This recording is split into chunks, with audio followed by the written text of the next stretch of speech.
Boa noite. Sim. Que joia, então. Pessoal, eu preparei para essa aula de hoje. Boa noite, aí. Eu preparei para essa aula de hoje, então, para a gente estudar um pouco sobre o que se refere a fontes de investimentos. Então, o tema da aula geral hoje será fontes de investimentos, né? Então, aonde a empresa pode ir, aonde a empresa pode acessar para que ela, então, levante capital para suas operações. Mas, ao mesmo tempo, né, ocorre o contrário. Você, enquanto um investidor, né, você pode, então, buscar esses títulos que as empresas, então, oferecem para ela. A empresa quer captar o recurso e você quer investir o seu dinheiro, né? Então, você pode se colocar nos dois lados da moeda, ou na condição de um empresário que está buscando recursos, ou na condição de um investidor que está, então, empregando o seu capital. E cada um desses, né? E cada um desses acabam gerando capital, gerando receita. Só que cada um deles também tem ali o seu risco, né? Tem ali o custo do risco. E aí, nesse sentido que a gente faz as análises, né? Para verificar qual que é o mais viável, qual que é o mais rentável, qual que é o mais é, lucrativo, tanto para a empresa ou para o investidor. Esses pontos assim. Eu quero só que vocês me falam se de fato vai transmitir. Eu vou colocar aqui para transmitir a tela e nós estamos tendo alguns probleminhas aqui de internet, né? Então a coisa não está indo. Vocês estão vendo a tela da internet aí? Só confirma, por favor, para mim. Tá, sim, mostrou. Certo. Então, nós vamos entrar na página do blog, o link que eu postei no grupo da nossa disciplina, certo?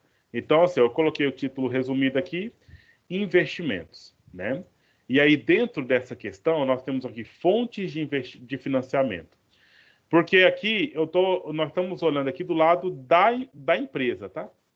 Do lado da empresa, a empresa ela tem que buscar um capital. Então, ou seja, a empresa vai fazer um financiamento.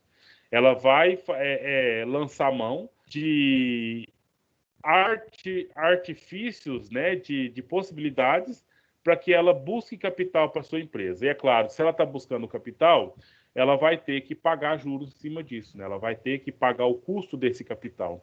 E aqui nós temos 10 formas, que seria a questão das exigibilidades em geral, adiantamento de clientes, fornecedores, né, do crédito comercial para os produtos que se precisa para suas operações, a questão de desconto de títulos, né, que é diretamente no banco comercial, a linha de crédito, que também é diretamente no banco comercial. Na aula passada, a gente comentou sobre aqueles vários tipos de investidores que a gente pode encontrar, né?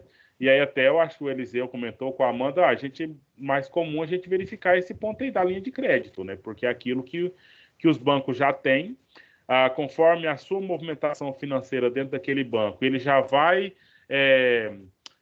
desenhando o seu perfil e com base nesse desenho, o tempo todo ele vai te mandar uma mensagem lá, olha, você tem tanto aí à disposição para que você possa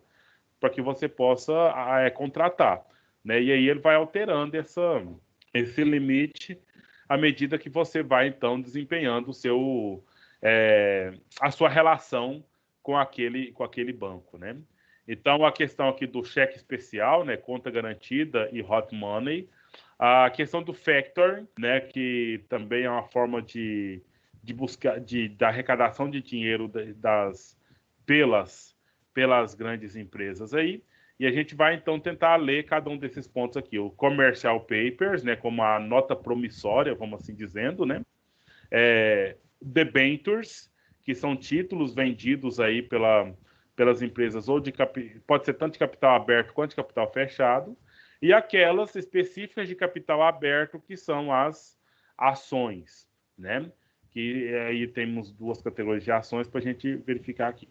Então, ou seja, são vários itens, né? São vários pontos que podem ser interessantes, né? Para a gente, então, ter conhecimento desse universo.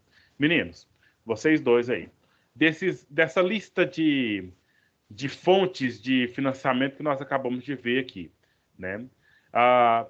Como é que é o conhecimento? Vocês sabem que eu sempre pergunto justamente para a gente ver o que a gente pode, então, agregar mais valor aí no conhecimento de vocês, né? Esses itens aqui já estão aí, todos de fato vocês já conhecem, conhece um pouco deles, conhece algum deles, conhece nenhum deles.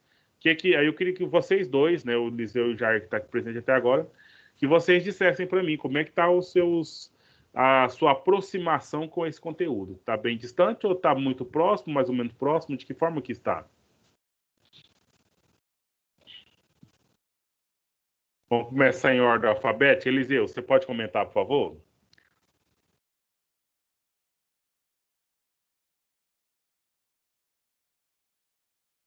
Você pode repetir, por favor, assim, o assunto que você relatou aí agora? Nós fizemos aqui a lista, né, de 10 fontes de financiamento que a empresa pode lançar a mão. E do mesmo modo, sim? Não sei se meu tá aí atualizado aí agora, porque eu acho que não estou conseguindo ver. Eu parei aqui em fontes de financiamento. Tá aqui material, fontes de financiamento. Você tá vendo aí isso? Eu estou na linha de crédito. Tá atrasado ou como que tá? Tá atrasado, então. Mas aí eu acho que pode ser a minha internet não está transmitindo como deveria. Certo? Então, eu vou listar de novo aqui. Eu acho que eu vou parar de compartilhar, porque, sinceramente, a minha internet não está tão legal assim. Então, veja bem, qual a lista de fontes de investimento que a empresa lança mão e que também o investidor também pode usufruir para ele, então, buscar uma capitalização do seu dinheiro, né? Então, a lista. A exigibilidades em geral da empresa, que diz respeito a salário, impostos, o que a empresa precisa ter um dinheiro ali para ela usar para pagar as contas que chegam, as contas que já estão aí vamos dizer, fixas. A empresa pode lançar mão de adiantamento de clientes, né? Receber adiantado aí pelos produtos que os seus clientes, produtos e serviços que os seus clientes podem pagar adiantado. A empresa pode lançar mão de crédito comercial junto aos fornecedores. Pega o produto, utiliza ali, beneficia, etc., para depois pagar, né? A empresa pode utilizar desconto de títulos. Esses descontos de títulos são feitos no banco, né? Nos bancos comerciais. E aí tem incidência dos impostos sobre as operações financeiras, além do custo dos juros, né, desse desconto. As empresas podem lançar mão de linha de crédito, né, que o banco mesmo já vai traçando o perfil da pessoa, e o banco vai oferecendo esses limites, né, para que a empresa lance mão quando ela quiser, claro, com todos os dados do cadastro, tudo totalmente definido, prazo, prestação, juro, etc. Amortização também, se é o caso de adiantar o pagamento. Aquela questão própria do cheque especial, né? O hot money, que seria as contas garantidas que já tem ali dentro do perfil da empresa. Ou seja, já é um crédito que já está contratado, né? Já está pronto ali. Aí é simplesmente para a pessoa utilizar como crédito rotativo, alguma coisa nesse sentido. A questão do factoring, que diz respeito aí também a uma fonte de crédito, mas é de curto prazo, né? Então, ou seja, é um dinheiro para ser utilizado e devolvido com certa rapidez. A taxa de juros é um pouco mais baixa, mas ela é mais rotativa mesmo, né? Commercial papers, que seria quase como as notas promissórias, né? Baseadas no valor da Selic, na taxa atribuída da Selic. Debentures, né? Que são títulos também que a empresa coloca aí no mercado para as pessoas, então, adquirirem, e ela oferece o pagamento aí semestral, anual, dos juros agregados aí, as debentures, e o mercado de ações, as ações postas no mercado.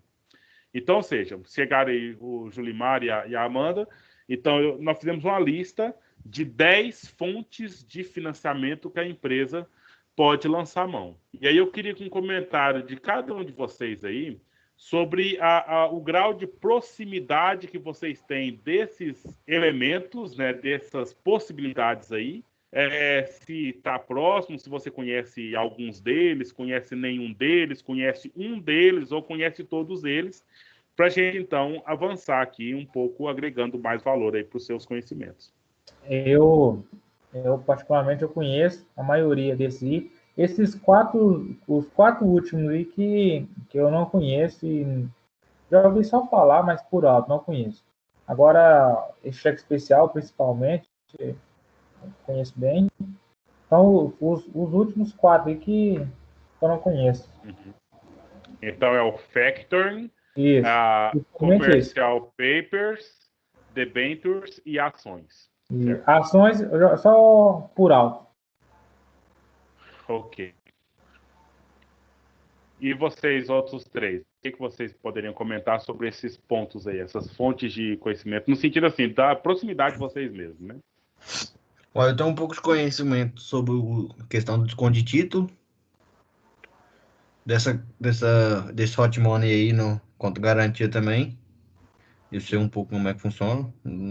Nada, como se diz, que sabe demais, mas apenas superficial. De ações também, um pouco.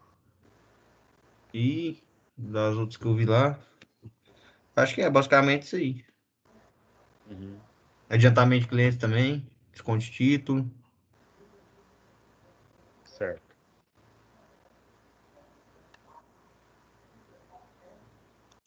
Amanda, Julimar, o que vocês podem comentar aí pra gente desses itens?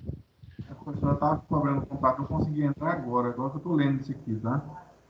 Tudo bem. Você Você falou tá vendo? de empréstimo, essas coisas? Você tá vendo pelo blog? Eu entrei naquele link que você mandou pelo. É isso mesmo. Eu estou olhando, comecei a ler agora, porque o meu computador deu uma pane que desligou sozinho, agora que eu consegui reativar ele. Certinho. Eu queria agora, nesse primeiro momento, que vocês lessem só essas partes que estão em negrito, só os títulos, né? Para ver o que você já viu falar desse assunto ou nunca viu falar, de qual deles você já mais ou menos conhece, qual que você não sabe nada. Então, assim, só para uma conversa inicial, só para a gente depois passar por eles todos. Ok.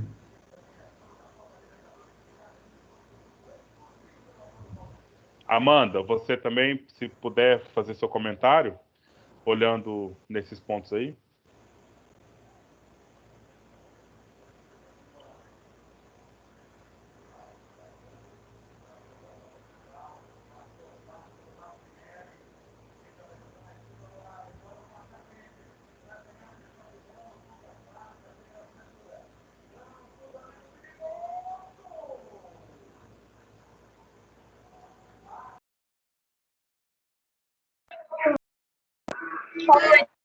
Sim. Agora sim, Amanda. Travou. Não sei se é porque eu estava tentando abrir o link aqui. É que aí divide a internet, né? Mas você estava falando, mas agora eu estou ouvindo. Agora, primeira vez que eu estou ouvindo você aqui. Porque eu vou ler ainda. Certo.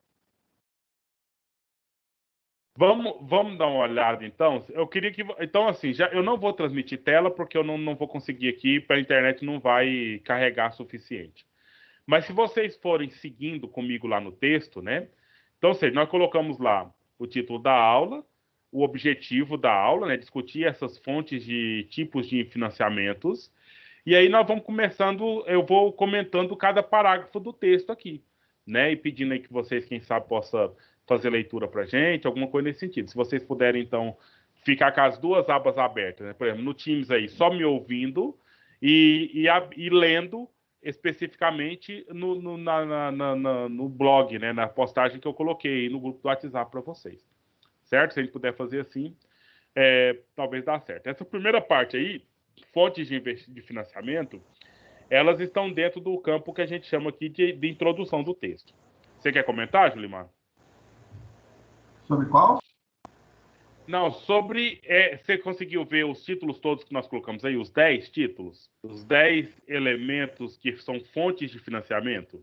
Eu estou lendo o fonte de financiamento por enquanto, está Pois embaixo. é, não, é o que eu estou te falando, Julimar. Só para assim, pra você passar a correr o olho aí no texto de fora a fora, olhando só os pontos em negrito. Esses Tá. títulos para ver se você já viu falar sobre eles, se você conhece ou se você não sabe nada sobre eles. Entendeu? Que tem Tá. lá adiantamento de cliente, mais embaixo tem fornecedores, mais embaixo tem desconto de títulos. Esses itens aí, como é que é a sua familiaridade ou não desses itens?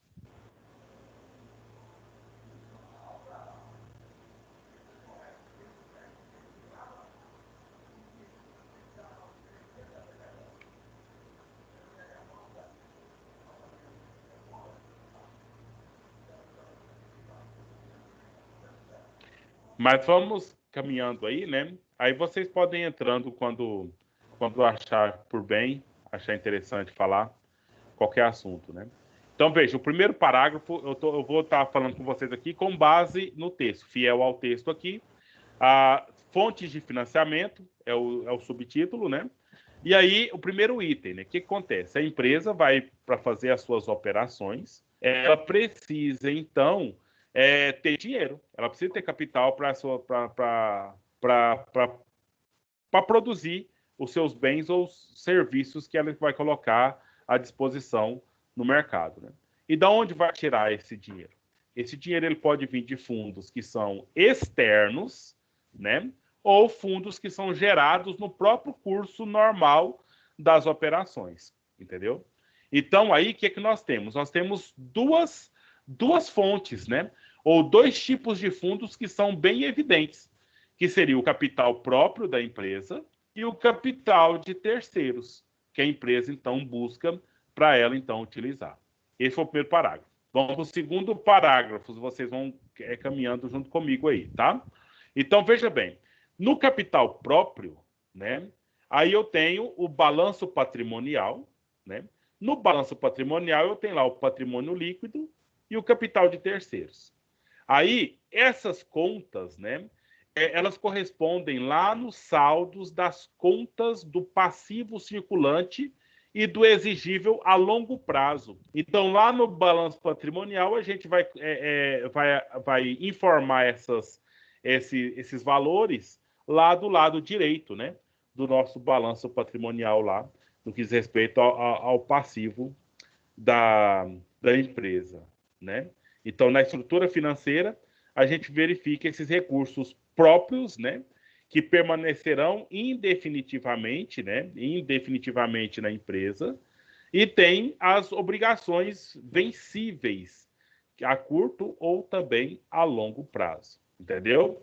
Então, ou seja, essa estrutura de capital da empresa corresponde aí à questão que forma a realidade financeira pelos recursos próprios e também pelas as exigências, né, as dívidas que a empresa tem, que a empresa estabelece a longo prazo.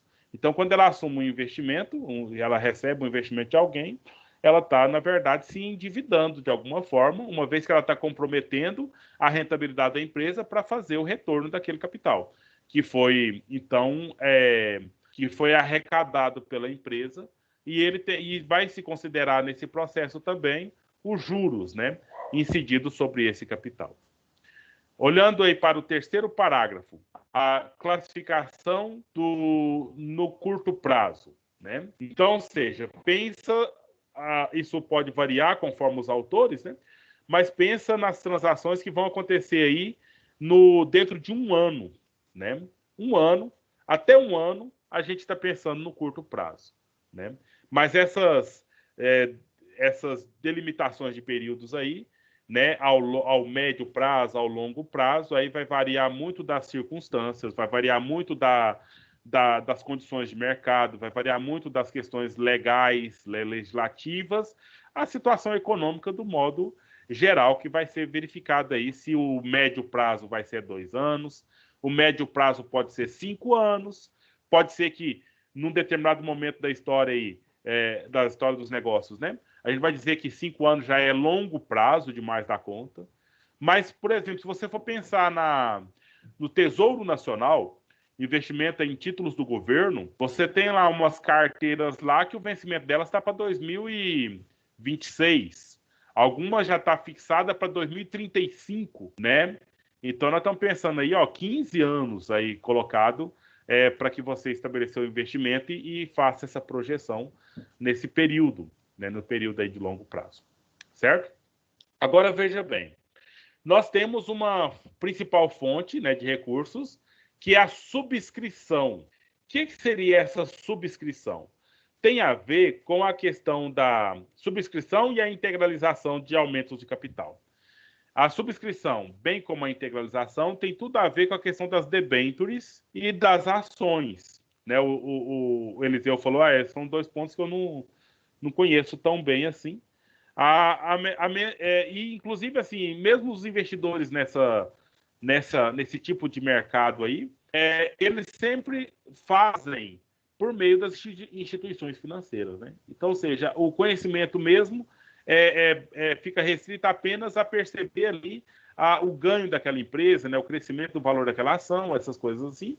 E a questão operacional mesmo fica por conta da corretora, né? Fica por conta do banco e da corretora, que vai, então, colocar o dinheiro nas carteiras, né, que vai sendo, então, escolhidas para o investimento, entendeu? Então, o que seria essa subscrição? Seria, então, a empresa dizendo, eu estou aceitando sócios, mesmo que seja por tempo determinado ou por um período curto de tempo. Então, a empresa vai... Então, Eliseu, você tem aí 50 mil reais para investir aqui, então beleza, eu vou te fazer dono dessa empresa também por um tempo, vou te emitir os títulos, né, as debêntures, você compra essas debêntures, mas nós já ficamos aí combinados de eu te devolver esse dinheiro durante o tempo, ou você pode vender esses títulos para outras pessoas também. Então você tem um mercado de debêntures primário, aquele que você compra direto da empresa e vende direto para a empresa, e você tem também o secundário, aquele que você comprou as debêntures de alguma empresa, que então tem muita proximidade com ações, tá? Debêntures e ações é quase a mesma coisa. A questão das debêntures que o vínculo é um pouco menor, entendeu? Um pouco menor. Então, pensa bem, a empresa já está com capital aberto, já tem acionistas, mas a empresa precisa levantar um capital aí, precisa de um dinheiro.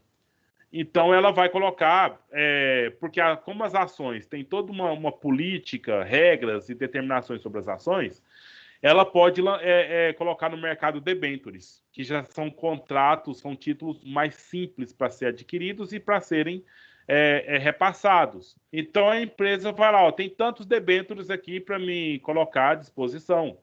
Primeiro, pergunta-se para os acionistas, alguém quer comprar? Né? Porque aí, enquanto a ação vai ter um rendimento lá longe, num prazo um pouco mais longo, a debênture já está fixada ali, de 6 meses, 1 ano. 6 meses, 1 ano, a empresa tem a obrigação ali de saldar esses títulos das debêntures que ela colocou à disposição.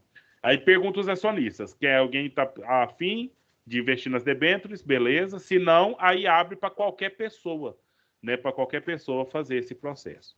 Nas empresas que já têm capital fechado, ou seja, não abriu para as ações ainda, então aí só emite as debêntures e qualquer um, fixados lá o limite mínimo, né, de participação do negócio, né, de investimento nesse negócio, então se estabelece e faz desenvolve aí esse contrato, né? Esse contrato a partir do tipo das debêntures. Então são essas subscrições. Aí integralização aí do capital da empresa lá. Agora, tem outros recursos que podem vir aí na questão do emissão de ações mesmo, especificamente, né? A alienação aí de alguns bônus de subscrição, né? Vender aquilo que a empresa tem, né? Que a empresa ela pode muito bem comprar debêntures de outras empresas, né? Esperando o ganho de capital aí. Mas aí agora eu preciso do dinheiro. O dinheiro está empregado em debêntures. O que eu posso fazer? Vou vender os meus debêntures, né? Colocar as debêntures à venda, né? Que é quase na linha do que você já conhece aí, que é o desconto de títulos, né? Mesmo que o desconto de títulos é feito direto no banco, porque os títulos, né, são feitos uma relação com o banco. As debêntures são uma relação feita com outras empresas ou com investidores separados aí. Julimar, você está querendo comentar? Eu ia te fazer a pergunta, mas você já respondeu. Sobre as vendas de ativos e as reduções aqui, mas você já respondeu sobre a venda de estoque, alguma coisa que você tenha a receber, né, de credores, né? Uhum. Aí você pode vender para fazer capital. Justamente, esse ponto aí. Uhum. Aí. Aí você pode tanto vender os recursos, né, os bens ou serviços da sua empresa, como também os títulos financeiros que essa empresa adquiriu num determinado momento, né? Era isso E que eu ia perguntar. esses títulos e recursos podem ser adquiridos do banco financeiro, do banco comercial, pode ser adquirido de outras empresas, pode ser adquirido de investidores aí separados e pode ser adquirido junto ao Tesouro Nacional. Então você pode, às vezes, num determinado momento, aí pensa um capital, vou investir esse capital da empresa no Tesouro Nacional, que o prazo é 10 anos, né? Mas no meio desse prazo você precisa de levantar um capital. Aí o que você vai poder fazer? Você então desfaz desses títulos do Tesouro Nacional. Pode vender diretamente para o governo, né? Ou pode então fazer negócios com esses títulos aí, com as outras empresas, com outros investidores, etc. Então, estamos pensando em operações um pouco grandes, né? Operações aí que grandes e um prazo, longo prazo. Mas só que eu falei esse grande aqui, eu acabei de me arrepender. Porque se você vai nos corretores, nos sites dos corretores aí desses negócios, os investimentos lá, olha, deixa eu só, vamos fazer arriscar aqui, ver se essa transmissão acontece, porque tem um site chamado rico.com.br. Ou vamos ver aqui os debêntures, deixa eu ver se eu abro aqui. O próprio Tesouro Nacional, né? Tesouro Direto, quer dizer. Nós temos ali 3 categorias básicas de investimentos ali. Tem aqueles investimentos, os títulos que têm as taxas pré-fixadas, né? Então, estou pensando em comprarmos títulos do governo, né? No Tesouro Direto. Nós temos taxas pré-fixadas, nós temos o Tesouro baseado na Selic e o Tesouro baseado no IPCA, né? Que é o Índice Nacional de Preços ao Consumidor Amplo, que diz respeito àquela atualização com base na inflação. A Selic já está ligada na questão da taxa básica de juros da economia, quando analisa o mercado todo, inclusive a inflação também altera. Mas aí o que acontece? Você tem lá no Tesouro Nacional, no site do Tesouro Direto, você tem lá que você pode, então, começar com investimento mínimo de R$ 31,19. Isso no pré-fixado. E ele já te projeta uma rentabilidade de 8,3% ao ano. Então, pensa bem, né? 8,3% ao ano é a rentabilidade no pré-fixado. Já na rentabilidade anual do IPCA para o vencimento em 2026, portanto, de médio prazo, né, daqui a 5 anos, a rentabilidade anual ela está prevista para 3,52%. Né? Já o Tesouro, pela Selic, para vencer lá em 2024, ou seja, está mais próximo, mas que um base na Selic, o investimento mínimo é de R$ 107,53. E aí a rentabilidade anual projetada está para 0,26%. Né? Agora, lá no próprio site, ele apresenta para você esses valores. Né? Esses valores, o preço do título, né? E também o prazo para recebimento atrelado à situação que se ganha. Então, veja bem, o que está mais alto aqui é esse prefixado com juros semestrais até 2031. Deixa eu ver se vocês conseguem ver essa tabela que eu estou mostrando aqui. Eu vou ficar quietinho com ela, né? Talvez vocês conseguem ver. Estão vendo a minha tela aí, gente? Pessoal, estão vendo minha tela? Ou não? Não, apareceu não. Ah, agora vai aparecer também. Tá escuro. Eu acho que a internet minha não vai permitir. Mas se você colocar uma busca no site, pode ser depois, nós só estamos comentando agora. É tesourodireto.com.br. É um site linkado com o Ministério da Economia do Brasil, certo? Então, aí tem lá esses valores. Esse valor da taxa anual aqui mais alta está com juros prefixados, né? Com juros semestrais para vencer em 2031, né? Então, ou seja, esse título ele vence no dia 1º de janeiro de 2031. Ele é mais indicado para aqueles que querem fazer investimentos a longo prazo. Título prefixado, ou seja, no momento da compra você já sabe exatamente quanto irá receber lá no futuro, né? Sempre com base em 1.000 por unidades de título, mais o último pagamento de juros semestral.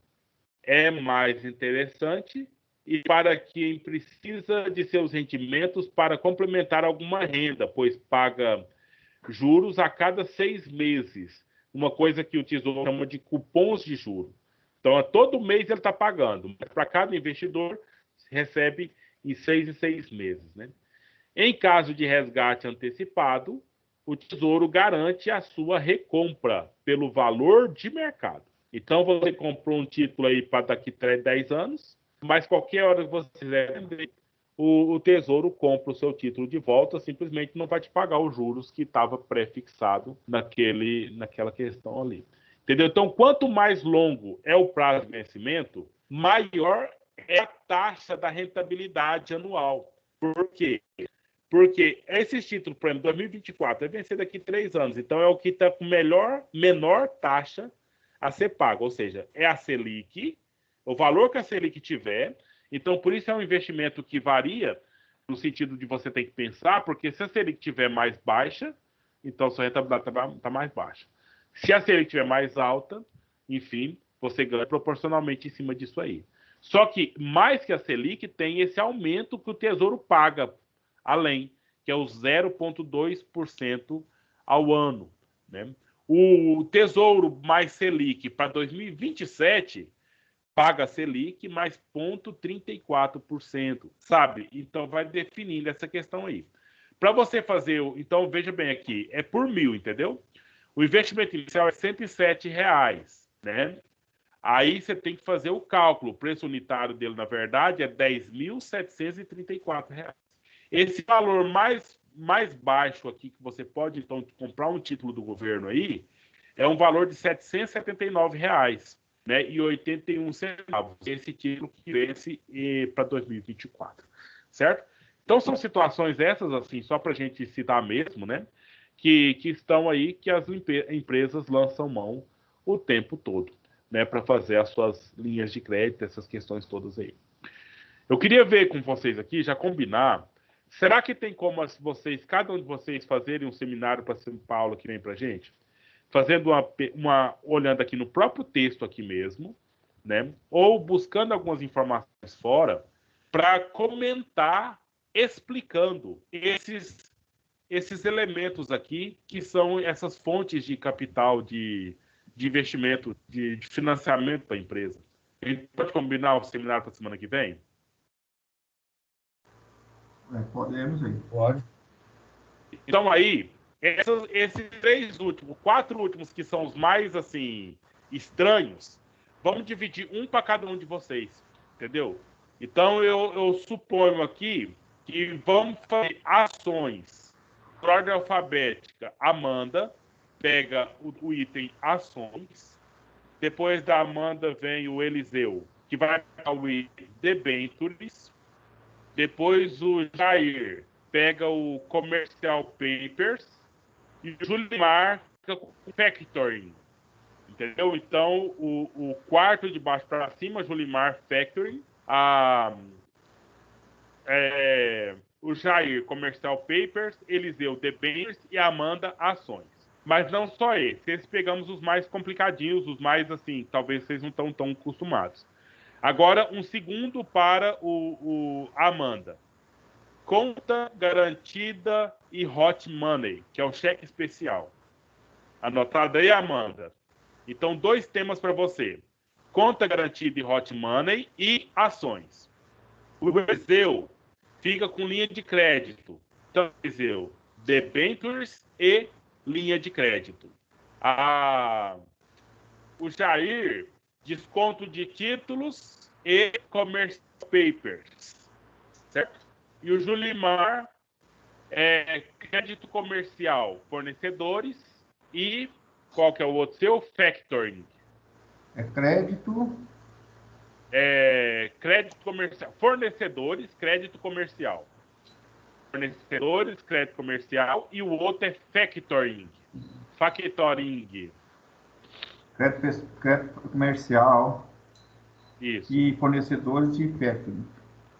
Factoring, justamente. Certo? Certo. E aí fica preparado, então, porque o nosso tempo aí falta aqui uns 20 minutos. A gente vai comentar, então, o restante até chegar lá. E semana que vem já começamos com na ordem, né? Começando justamente com o... Tanto faz a ordem, não importa. Aí a gente combina na semana que vem. Beleza. Então, combinado o seminário. Agora vamos, então, olhar mais uns itens aqui, dizendo respeito a esses pontos aqui dessas fontes de financiamento. Certo? Então, veja bem. Nós temos uma situação em que esses investimentos também, eles podem ser feitos com base em algum tipo de vantagem que o governo dá. De que forma? Quando você compra, por exemplo, títulos de alguma empresa que trabalha com infraestrutura, construção de aeroportos, construção de rodovias, essas coisas assim, construção de hospitais, construção de escolas, empresas que trabalham na linha da infraestrutura. Essas empresas recebem do governo incentivos, e esses incentivos eles vão diretamente para o imposto de renda, para a isenção do imposto de renda. Então, muitas vezes, algumas empresas colocam ali abre o seu capital ali para receber investimentos, mas dá uma contrapartida para o investidor. Olha, aqui você vai ter essa rentabilidade, mas você não vai ter que pagar imposto de renda em cima disso. Então, é uma forma, né, que as empresas utilizam conforme essa subvenção governamental para ter esse tipo de incentivo nesse tipo de investimento, né, para o investidor e financiamento para a empresa propriamente dita. Isso está tudo aqui, gente, nessa questão da introdução que eu estou falando aqui para vocês. Esses assuntos vocês vão, então, aprofundar no momento em que vocês forem apresentar lá, certo? Então, veja bem, a empresa, né, ela faz a venda de ativos, né? Você acabou de falar aí, né, o Julimar comentou esse ponto aqui. Então, ou seja, venda de ativos, reduções do nível de estoques, contas a receber e outros ativos aí possibilitam a liberação de recursos, né? Para quê? A empresa precisa implementar uma produção, comprar uma máquina, fazer um galpão, enfim. Qualquer coisa que a empresa precisa de recurso financeiro, ela então utiliza daquilo que ela já tem, né? Que ela já tem, então, nas condições aí, para que ela possa buscar essas fontes de financiamento aí, né?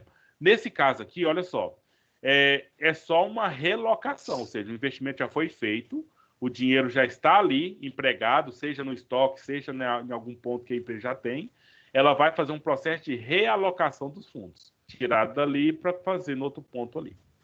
Ainda temos as questões das fontes internas, né, de recursos de terceiro. Por quê? Porque tem algumas obrigações, né, da própria atividade da própria empresa ali. Então, você tem salário para pagar, contribuições sociais, impostos, uma série de questões aí que a empresa precisa ter os recursos para se manter, né? Que independe da operação, independe da produtividade. São obrigações que ela tem que dispor mesmo para ela poder se manter com as portas abertas. Essas fontes externas, né, de recursos de terceiros, pode ser de uma forma espontânea, né? Por exemplo, crédito concedido pelos fornecedores, ou pode receber adiantamentos de clientes, né, a bens ou serviços que são encomendados, então já busca aí a antecipação desses valores para ser recebidos. E aí, já que está recebendo adiantado, também tem custo de capital, né? Então, ou seja, o bem, estou recebendo adiantado, então tem os seus descontos aí. O pessoal que faz casa para vender percebe muito essa situação, né? Então, há os pagamentos aí vai dando desconto em cima desses pagamentos antecipados, né? E algumas coisas. Eu não sei se eu comentei com vocês, eu tenho um financiamento de um carro para pagar, e aí o vencimento dele é dia 27 do mês. E meu salário sai dia 30 do mês, né? Então, ou eu pago ele 27 dias adiantado, ou eu pago 3 dias atrasado. Quase sempre está sendo 3 dias atrasado. Mas no ano passado eu paguei ele vários meses, eu paguei ele os 27 dias adiantado, né? E esses dias eu fui entrar lá no site para puxar lá o meu histórico de pagamento para fazer o meu imposto de renda.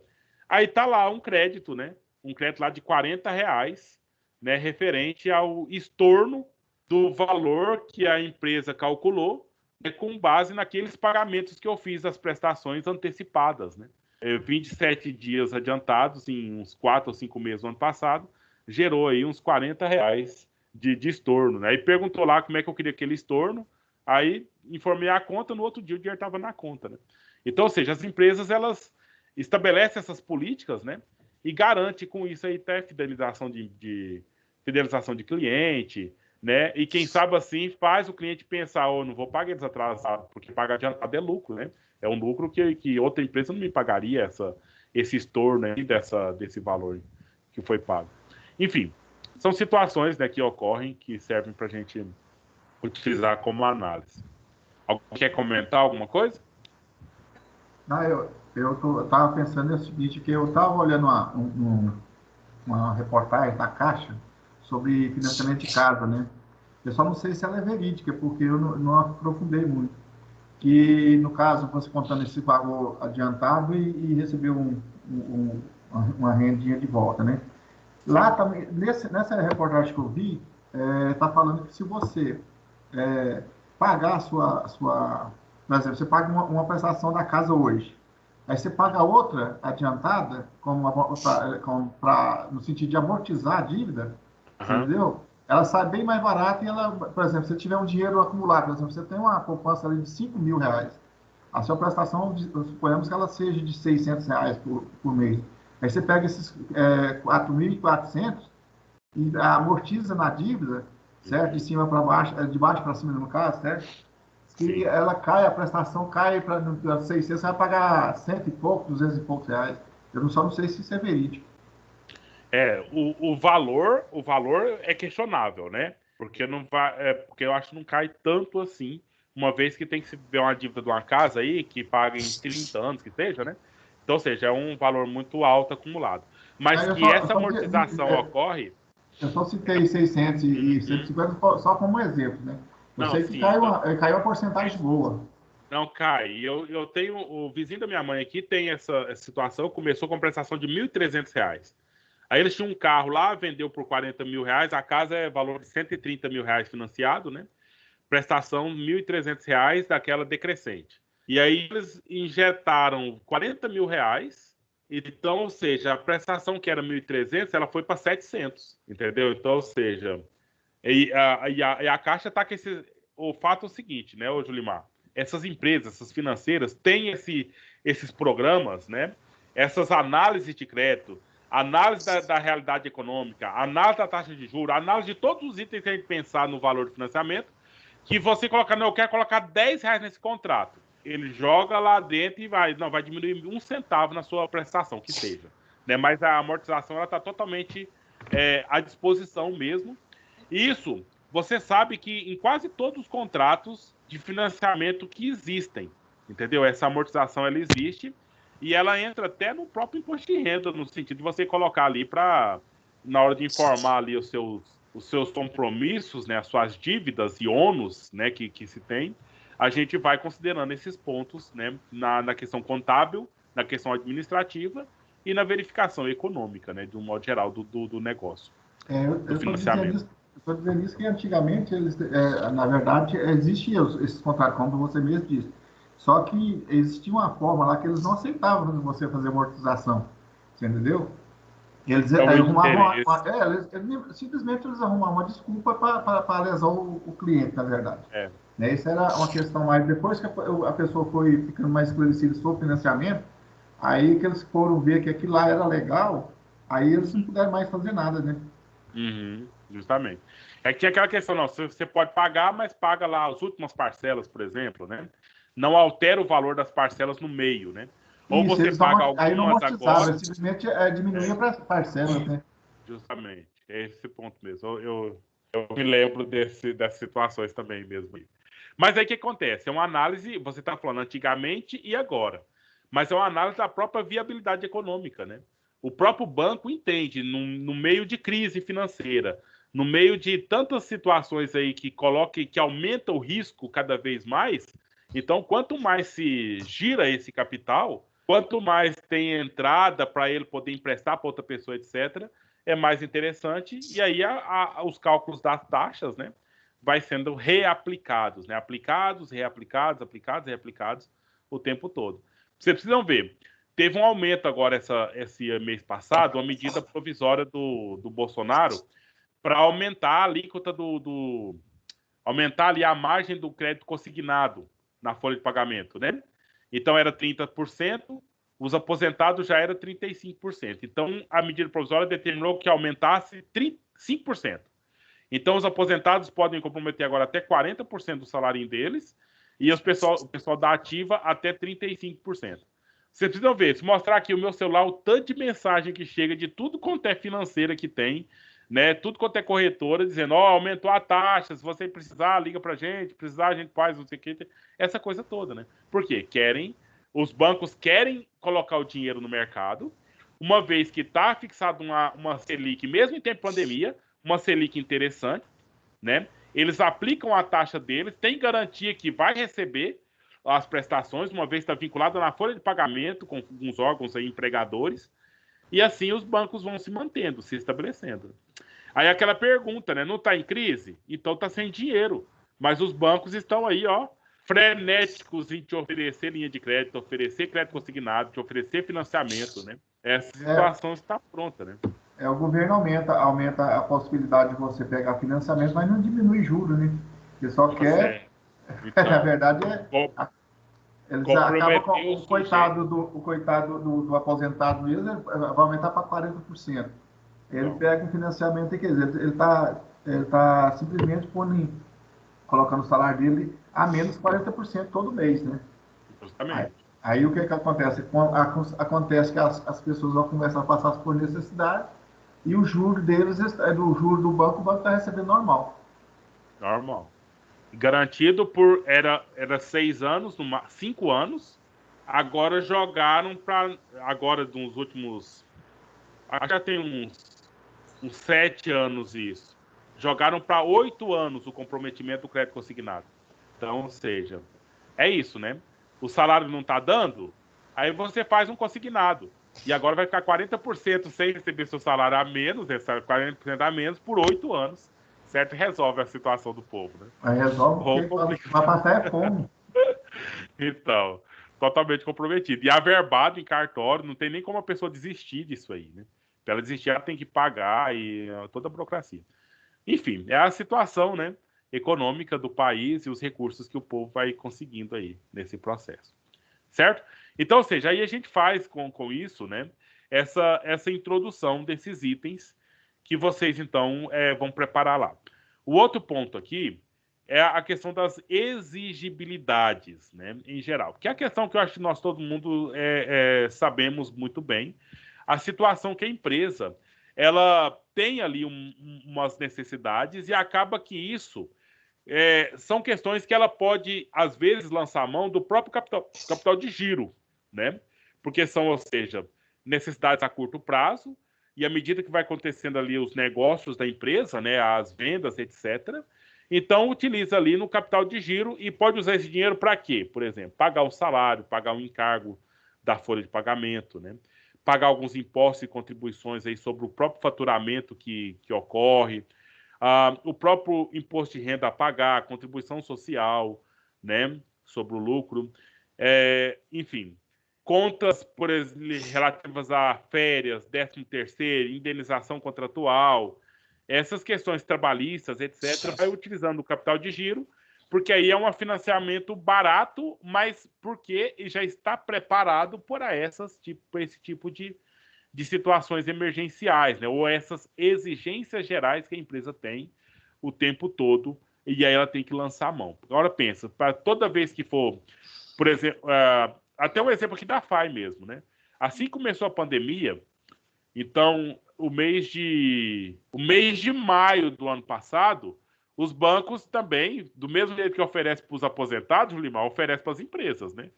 E aí o que acontece? A gente recebia pelo Banco do Brasil.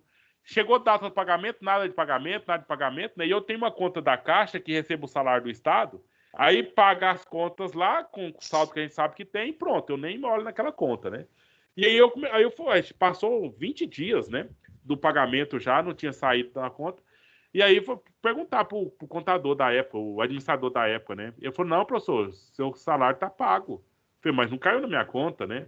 "Não, mas você não tem a conta da Caixa?" "Tem." Ah, tá, porque a FAI financiou a folha de pagamento daquele mês, e como o financiamento foi junto à Caixa, a Caixa já depositou o dinheiro na conta daqueles servidores da FAI que tinha conta na Caixa, né? Só os outros que não tinham conta na Caixa que foi para os outros bancos. Então, eu fico pensando no custo que a empresa vai, então, gerar para a empresa, custo de capital, para pagar a folha de pagamento do mês. Entendeu? Então, isso não pode acontecer na empresa.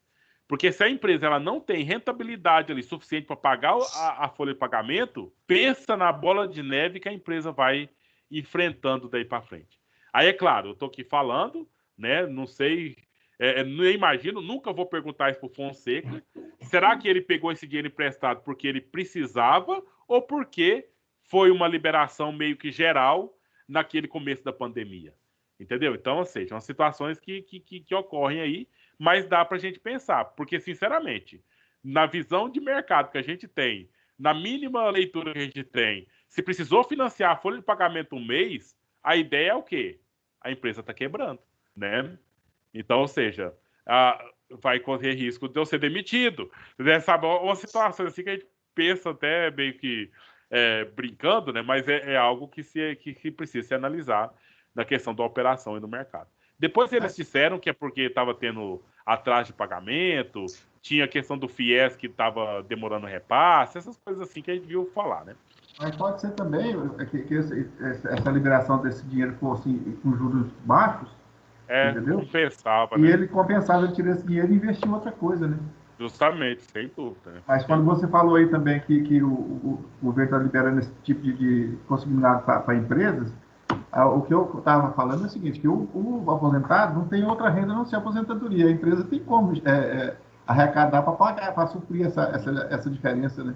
Justamente, ela pode vender, né, o que ela tem ali de ativo, ela pode alugar espaço, né, ela pode uma série de coisas, ela pode fazer, além do aposentado que tem aquela renda, né, fixa, mínima, né, E fácil. quando se fala de aposentado, quer dizer que ele não pode mais trabalhar, né? Legalmente, assim. Mas como que quando ele onerou o salário dele em 40%, ele não vai ter como ter outra renda para suprir essa despesa. Agora, a empresa não. A empresa ela vai investir esse dinheiro e gerar uma renda para suprir esse financiamento. Uhum, justamente. É para a própria operação, né, e para a própria produtividade dela mesma. Isso, melhoria. Então, gente. Justamente. Então, pessoal, vamos suspender então por aqui. E aí, eu espero que vocês, então, por favor, né? Eu não sou muito assim de ficar, tipo, dando lição nem nada, mas eu fico um pouco traumatizado em combinar seminário com vocês, porque da última vez eu fiquei aqui sozinho, né? Então, eu espero que vocês, então, organiza, né? Para que a gente possa, então, ter a apresentação e se você precisar, gente, pode falar comigo no privado durante a semana, certo? Sem problema, a gente vai responder na medida das nossas condições. E durante o próprio seminário, o que eu estou querendo, o que a gente precisa aqui é da sua participação. E a sua participação pode ser na apresentação do tema ou que você faça comentários sobre o tema. Então, pensa, apresentar o tema é você falar do tema. Ou fazer comentários sobre o tema. Então, ou seja, é uma coisa um pouco mais superficial. Ou até fazer questionamento sobre o tema. Aí você traz o debate aqui para a gente. Então, organiza, vê o que você consegue fazer, considerando o seu limite, considerando o seu esforço, e a gente tem uma participação legal aqui na aula que vem. Combinado? Combinado. Combinado. E dessa forma de debate é melhor, porque já que a gente tiver dúvida, e você, na hora da apresentação, a gente faz debatendo, é melhor que a gente aprende mais. Sim, porque, a gente às vai vezes você faz, agregando. às vezes você faz uma apresentação que não está contente, aí você faz uma indagação, nós podemos responder sobre o que você perguntou, né? Tudo bem. Ótimo. Uhum. Sim, Jair, você queria perguntar? Ou Eliseu, eu não entendi bem. Não, em relação àquela atividade que está aqui no Teams, ele já fechou? Como que é? Ué, ela fechou 9 horas da noite hoje, né? O limite prazo era hoje, né? Você perdeu? Eu comecei a responder ela Eu respondi e não enviei, cara. na metade. E aí eu parei. Vocês. Tá bom. Eu vou reabrir. Eu vou reabrir lá e vocês Tá respondido, é só para mim tirar as dúvidas e enviar, e não enviei. Uhum. Eu vou reabrir e dar mais o prazo lá e vocês façam, então. Obrigado. Então, até